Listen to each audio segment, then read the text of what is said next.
Assalamualaikum warahmatullahi wabarakatuh. Salam sejahtera untuk sahabat-sahabat semua. Alhamdulillah kita berjumpa lagi di channel spiritual Monggo Kerso. Spiritual terserah ya, spiritual bebas, suka-suka. Yang penting tetap selalu sadar, eleng lan waspada kalau kata orang Jawa.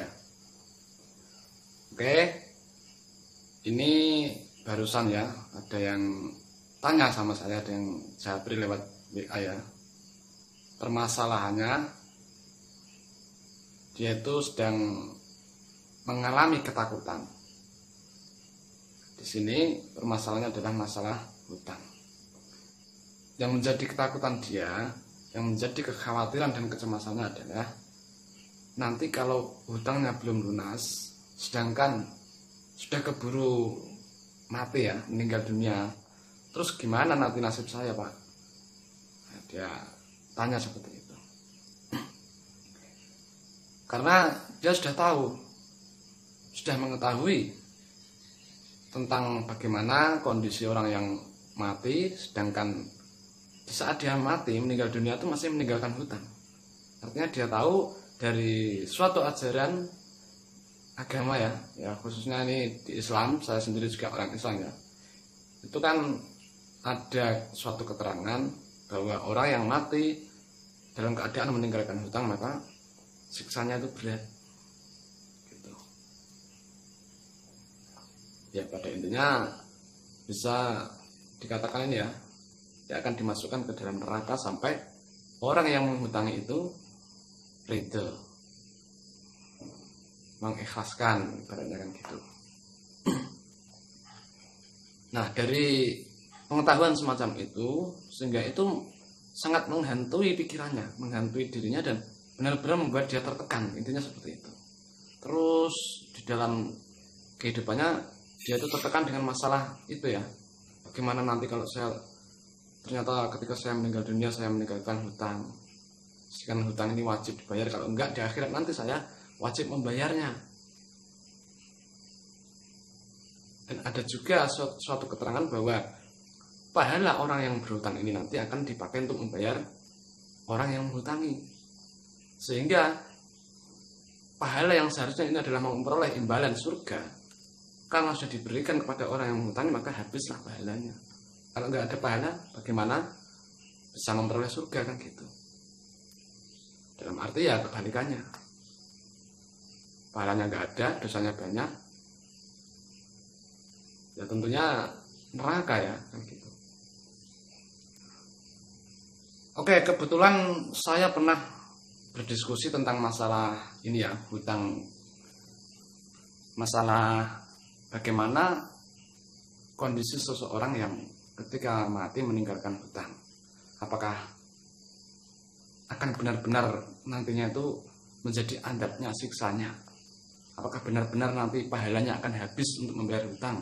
Saya berdiskusi dengan yang pertama itu saudara saya, kakak saya sendiri ya, kemudian sama teman-teman saya. Dan mereka yang saya ajak diskusi itu bukan orang yang menurut saya ya tidak hanya sebatas tahu, apalagi sedikit tentang agama ya, tapi sudah kalau keilmuannya ya setaraf kiai gitulah, kitabnya aja setumpuk kan gitu. Dan memang yang saya ajak diskusi itu ya sebetulnya kiai kan gitu. Dalam diskusi saya kejar terus dia itu tentang bagaimana orang yang meninggal dan masih meninggalkan hutang. Ya jawaban pertama sudah bisa ditebak ya, yaitu apa? Dia wajib membayar. Bahkan ketika sudah meninggal pun dia harus membayarnya. Biarpun itu pahala dia yang dipakai untuk membayar. Saya tanya lagi, berarti kalau misalnya dia nggak punya pahala bagaimana?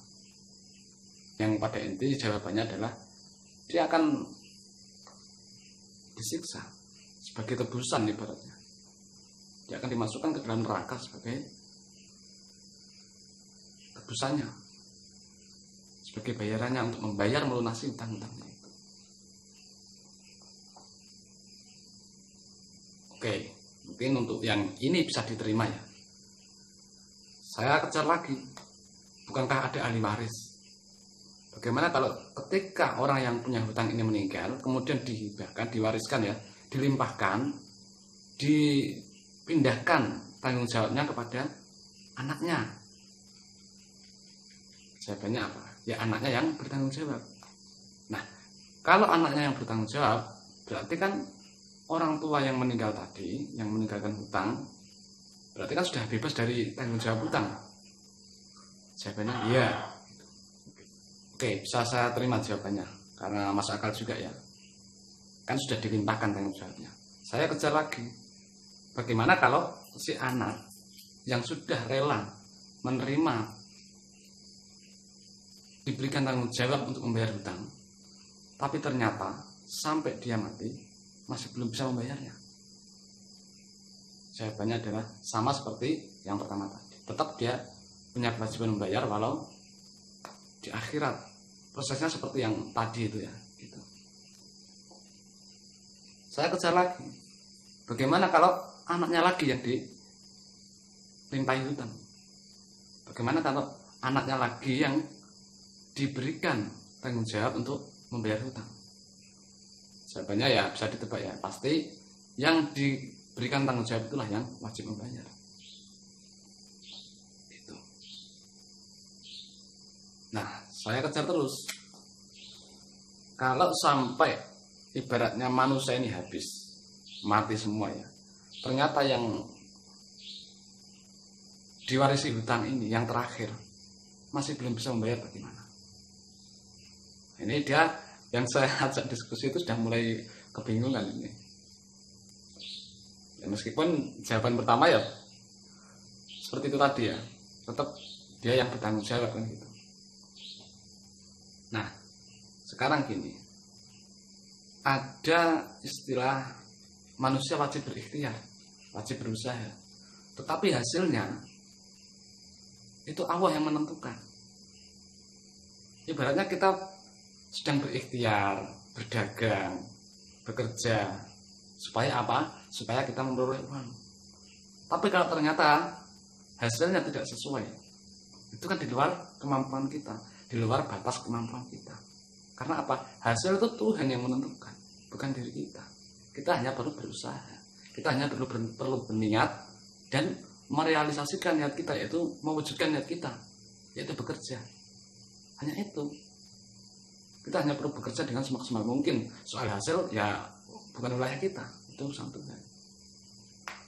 Ya meskipun hasil itu tidak akan lari jauh dari upaya kita ya. Cuman terkadang hasil itu tidak harus pas sama seperti yang kita inginkan. Karena hasil itu bisa datang dalam wujud apapun, bentuk apapun, dan kapanpun. Artinya tidak terikat waktu, artinya kita tidak bisa menentukan waktunya kapan. Tetap nggak bisa. Kapan kita akan memperoleh hasil, hari apa, tanggal berapa, jam berapa, nggak bisa. Gitu. Oke, kembali ke masalah orang yang meninggal, orang yang sudah mati dalam keadaan meninggalkan hutang itu ya. Jadi begini contohnya. Ini ada si A. Si A ini meninggal dalam keadaan masih punya tanggung jawab hutang. Kemudian punya anak B. Maka hutang itu dilimpahkan kepada anaknya. Jadi yang bertanggung jawab adalah B. Si B ini sampai mati belum bisa bayar hutang, maka dilimpahkan atau diwariskan pada anaknya lagi, si C. Terus berlanjut ya. Nah, ini yang saya contohkan ini berlanjut D, E, sampai N ini ya, terakhir. Ibaratnya seperti itu. Jadi mulai A, B, C, D, E, N sampai dunia berakhir manusia habis ini, ternyata hutangnya itu masih utuh ya, belum terbayarkan. Itu bagaimana?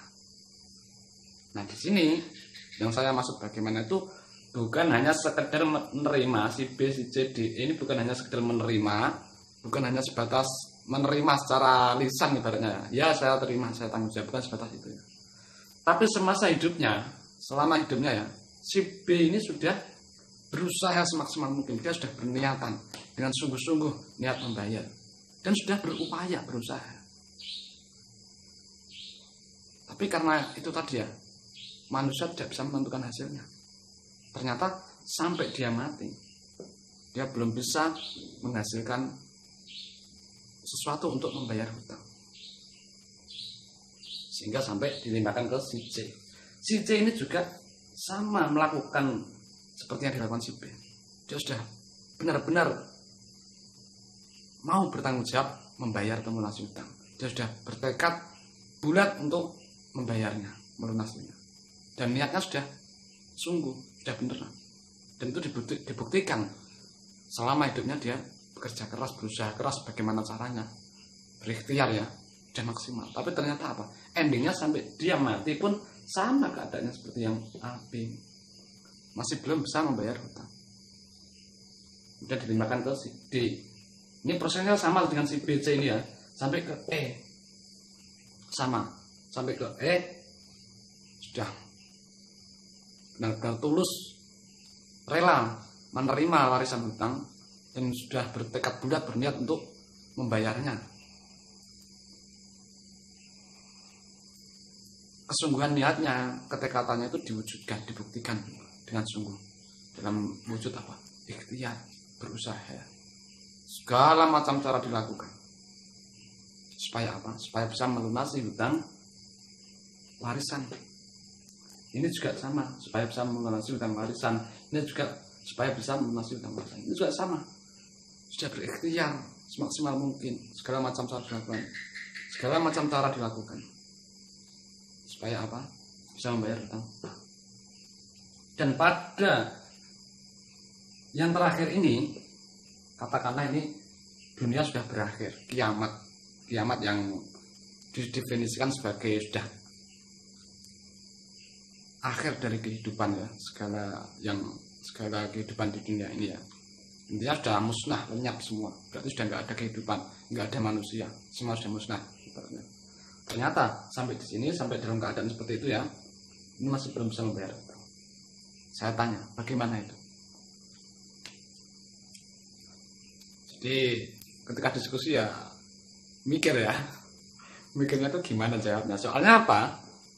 Soalnya di sini ada niat,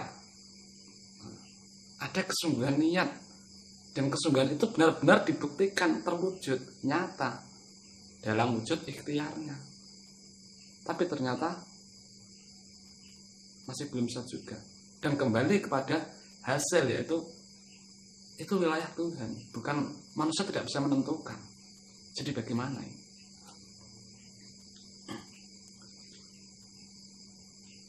Dari hasil diskusi itu pada intinya yang satu, kakak saya menjawab dia diampuni,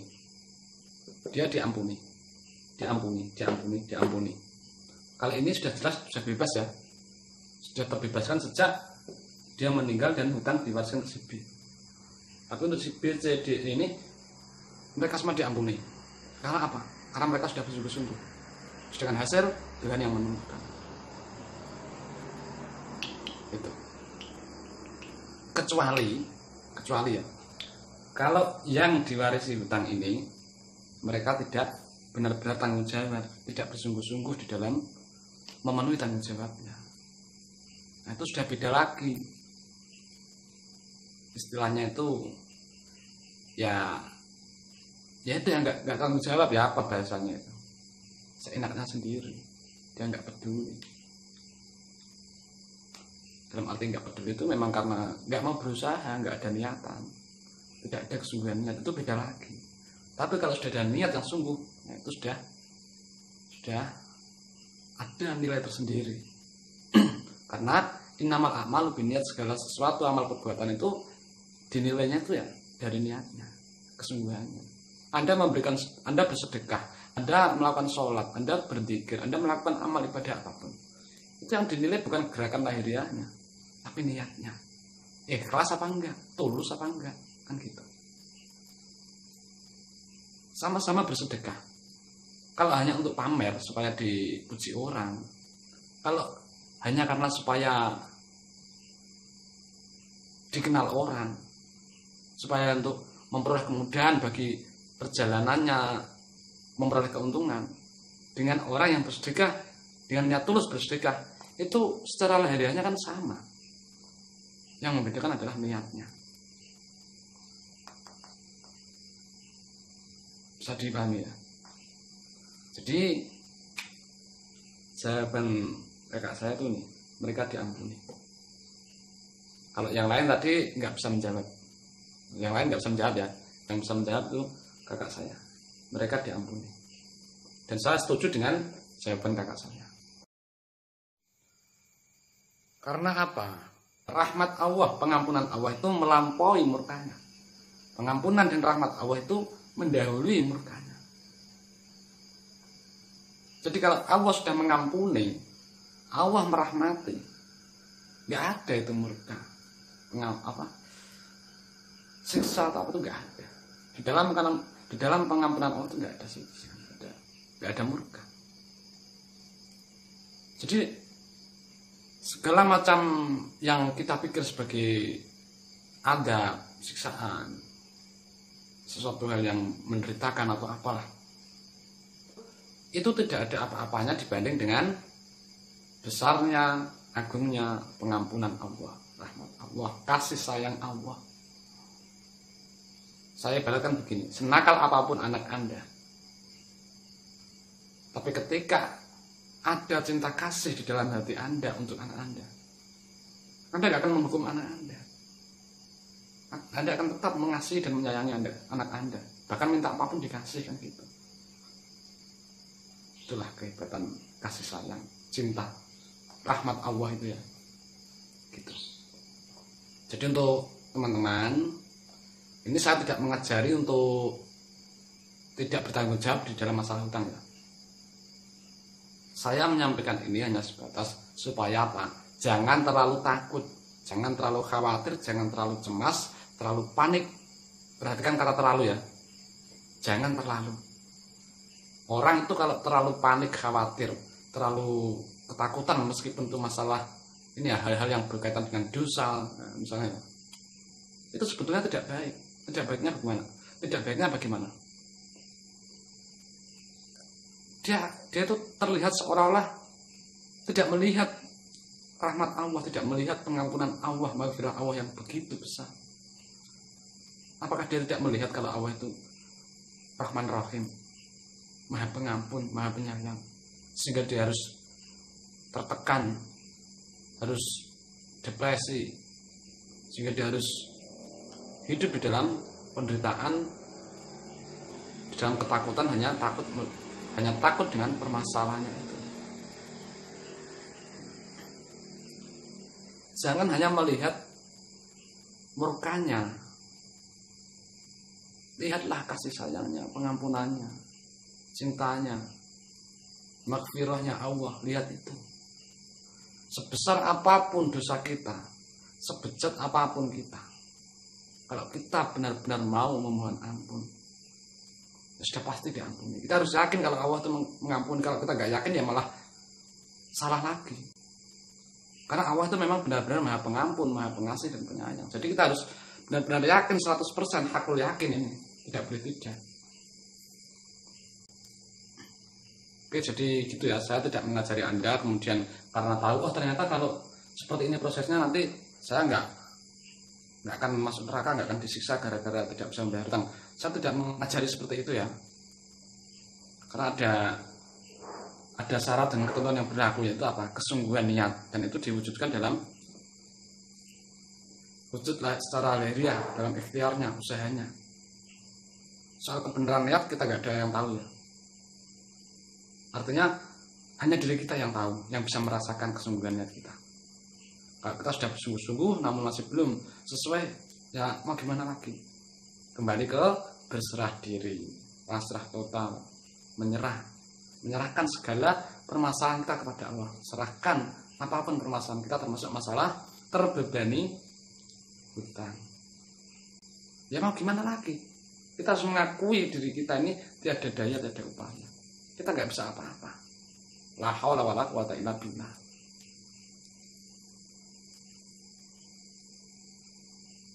Gitu. Jadi ya sewajarnya saja. Takut boleh, khawatir boleh. Karena rasa ya, karena rasa itu ya, rasa takut, rasa khawatir, rasa cemas, panik itu tidak buruk. Justru dengan adanya rasa takut, khawatir, cemas, panik itu ya, itu akan membuat kita lebih waspada, membuat kita lebih termotivasi, tergerakkan untuk bersikap dan bertindak lebih berhati-hati, lebih bersungguh-sungguh dalam melakukan sesuatu hal. Asalkan tidak berlebihan. Jadi harus seimbang ya. Kita harus selalu dalam keseimbangan. Ketika muncul timbul rasa takut, khawatir, cemas, ya sudah, itu jadikan saja sebagai pendorong kita, motivasi kita untuk melakukan hal yang positif. Kalau kita takut nantinya tidak bisa membayar hutang dan kita takut pahala kita habis misalnya ya, kita disiksa, kita takut itu, ya sudah, kita jadikan itu motivasi kita untuk segera bertindak melakukan hal-hal bagaimana supaya kita bisa membayar hutang. Hanya sebagai pendorong ya, penggerak, sebagai motivasi saja. Sangat berbeda ketika kita benar-benar sangat terlalu takut dan khawatir dan kita larut dalam rasa takut itu ya, beda. Justru itu akan menjebak diri kita di dalam penderitaan. Ketika menderita, neraka itu nggak perlu nunggu besok. Ya saat itu juga itu sudah di dalam neraka. Neraka itu kan penderitaan, sesuatu hal yang menderitakan.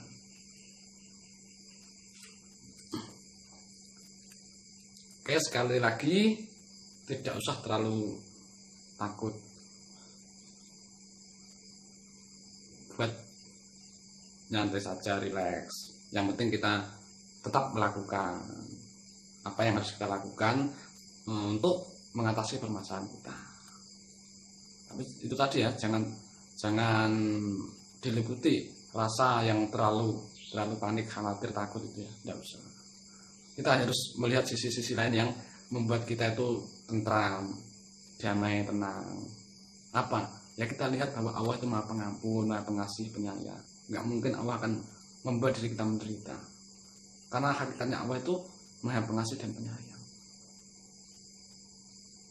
Kayak gitu ya. Sekali lagi juga jangan setelah tahu ini ya, jangan terus berubah seenaknya ya.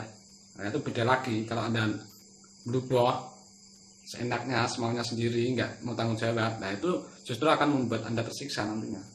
Efeknya itu akan semakin menderitakan.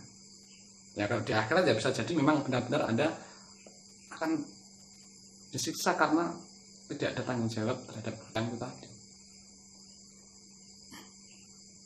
Oke, ini sudah berapa menit ini? Sudah lama ini. Jadi, sampai di sini semoga bermanfaat. Wassalamualaikum warahmatullahi wabarakatuh.